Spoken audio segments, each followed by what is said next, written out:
नमस्कार भाइयों, मैं राम मिलन मौर्य, एएनएन में आपका स्वागत है। हमारे साथ हैं दक्षिण दिल्ली के भाजपा के ओबीसी सेल के प्रवक्ता मुकेश पांचाल जी। आइए हम इनसे बात करते हैं।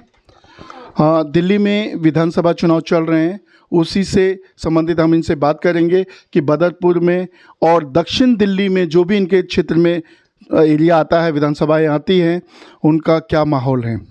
मुकेश जी, दिल्ली में विधानसभा चुनाव चल रहे हैं और आप दक्षिण दिल्ली के प्रवक्ता हैं ओबीसी सेल के भाजपा के, तो क्या लगता है कि दक्षिण दिल्ली का इस चुनाव में क्या माहौल रहेगा। जैसे कि आप जानते हैं कि पिछली बार दक्षिण दिल्ली में भाजपा की मात्र एक ही सीट आई थी, तो इस बार क्या लगता है कितनी सीटें आने की अनुमान। नमस्कार, जय श्री राम।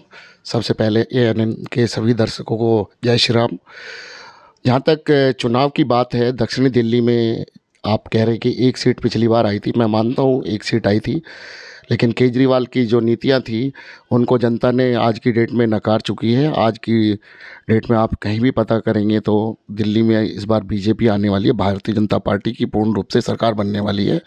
और दक्षिणी दिल्ली के अंदर में 10 विधानसभा में कम से कम 8 सीटें भारतीय जनता पार्टी को मिलने जा रही हैं। मुकेश जी, किस आधार पे आप ये कह सकते हैं कि दक्षिण दिल्ली में 8 सीटें भाजपा की आने वाली हैं। क्योंकि जो दिल्ली के अंदर में जिस तरह का काम हुआ है, जितनी उम्मीदें लोग लगा के बैठे हुए थे, कुछ भी नहीं हो पाया। चाहे वो पानी की समस्या हो, चाहे वो बिजली के बहुत बड़े बड़े बिल आ रहे हैं। कहने को तो ये हर जगह जाके केजरीवाल जी बोल रहे हैं कि हमने फ्री बिजली कर दिया, फ्री पानी कर दिया, लेकिन ऐसा कुछ नहीं है। सबको फ्री नहीं मिली, कुछ ही लोगों को फ्री। मुकेश जी, आप कह रहे हैं कि फ्री बिजली, फ्री पानी या फ्री चीज़ें दे रहे हैं। अगर आम आदमी पार्टी जो लोगों की बुनियादी ज़रूरतें हैं उनको अगर फ्री दे रही है, तो भाजपा को इसमें क्या दिक्कत, क्या आपत्ति है। नहीं, हमें कोई आपत्ति नहीं है, देने चाहिए, लेकिन जो ज़रूरतमंद है उन्हीं को देना चाहिए ना। ये क्या बात होती है, एक आदमी 4 फ्लैट का मालिक है और उसने 4 अलग अलग मीटर लगा लिए हैं और वो 200 यूनिट लेके अगर उसको फ्री दे रहे तो उससे कोई लाभ नहीं होगा। हम चाहते हैं कि गरीब जनता या जिसको ज़रूरत है उसको अगर फ्री मिले तो ज़्यादा बेहतर होगा। तो इसका मतलब आप ये कहना चाह रहे हैं कि जो फ्री की सुविधाएं हैं वो नहीं मिलनी चाहिए। नहीं, मिलनी चाहिए, लेकिन ज़रूरतमंदों को मिलनी चाहिए। ऐसा नहीं है जो कर सकता है, जो दे सकता है, उसको फ्री नहीं मिलनी चाहिए। तो क्या लगता है कि दिल्ली में अगर भाजपा सरकार आएगी तो फ्री की चीज़ें बंद हो जाएंगी। नहीं, बंद नहीं होगी। हम ज़रूरतमंदों की जो भी सुविधाएं जो चल रही हैं हम उनको सबको देंगे। और भारतीय जनता पार्टी सरकार हमेशा निचले तबके का ख्याल रखते हुए काम करती है। और आपने देखा भी होगा, चाहे हमने अभी प्रधानमंत्री की जो योजना थी, राशन की योजना थी, कोरोना काल से अभी तक हमने जारी रखी हुई है।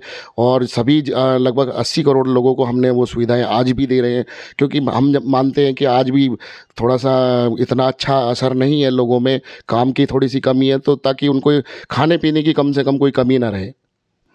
तो अभी जो परिवर्तन आएगा, तो क्या लगता है कि दिल्ली में किसकी सरकार बनने वाली है। दिल्ली में तो भारतीय जनता पार्टी की सरकार बनने वाली है और बदरपुर में भी भारतीय जनता पार्टी के नरेंद्र शर्मा जी जीतेंगे, अच्छी वोटों से जीतेंगे। हाँ, वो अलग बात है कि हमारे यहाँ के जो कुछ लोग हैं लगे हुए हैं, ताकत पूरी लगाए हुए हैं। हमारे पार्टी का एक एक कार्यकर्ता वो घर घर जाकर प्रचार कर रहा है, एक एक घर लोगों को समझा रहे हैं हमें क्यों भारतीय जनता पार्टी की ज़रूरत है, मोदी योगी हमारे देश के लिए क्यों ज़रूरी है। उन्हीं के नाम पे हमारे पार्टी का प्रचार चल रहा है और हमें उन्हीं को मजबूत करना है, क्योंकि मोदी योगी मजबूत होते हैं तो हमारा देश मजबूत होता है। बदरपुर में भाजपा क्यों जरूरी है। जैसे आपने कहा कि भाजपा यहाँ तो आएगी और भाजपा जीत रही है। मेरा मानना है बदरपुर में इसलिए ज़्यादा ज़रूरी हो जाती है क्योंकि हमारे जो बदरपुर है इसमें 2 राज्य जुड़े हुए हैं। एक तो हरियाणा सरकार जुड़ी हुई है और एक यूपी टच है।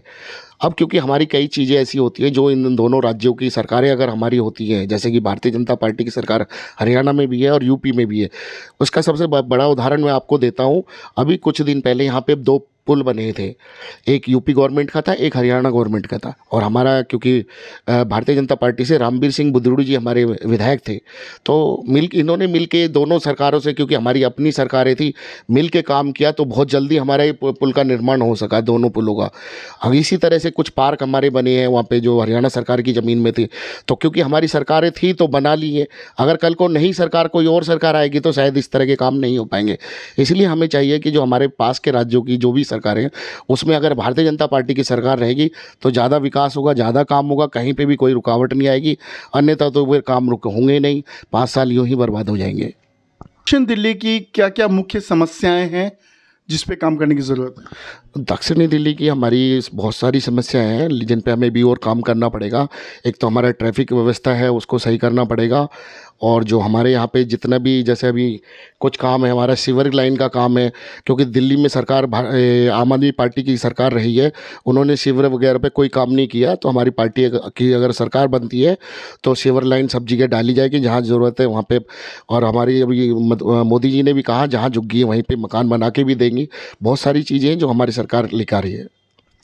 आप ओबीसी मोर्चा के प्रवक्ता हैं दक्षिण दिल्ली के, तो ओबीसी की क्या क्या मुख्य समस्याएं हैं जिस पे आप काम करना चाहते हैं, भाजपा काम करना चाहती है? देखो, ओबीसी की जो समस्याएं हैं, जहाँ तक ओबीसी समाज है मोदी जी के साथ है, और तन मन धन से जितनी उससे बन पड़ता है वो हमेशा से देश के साथ, राष्ट्र के साथ और धर्म के साथ जुड़ा हुआ है।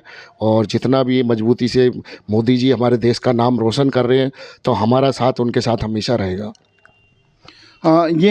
ये थे मुकेश पांचाल जी जिनसे हमने बात की।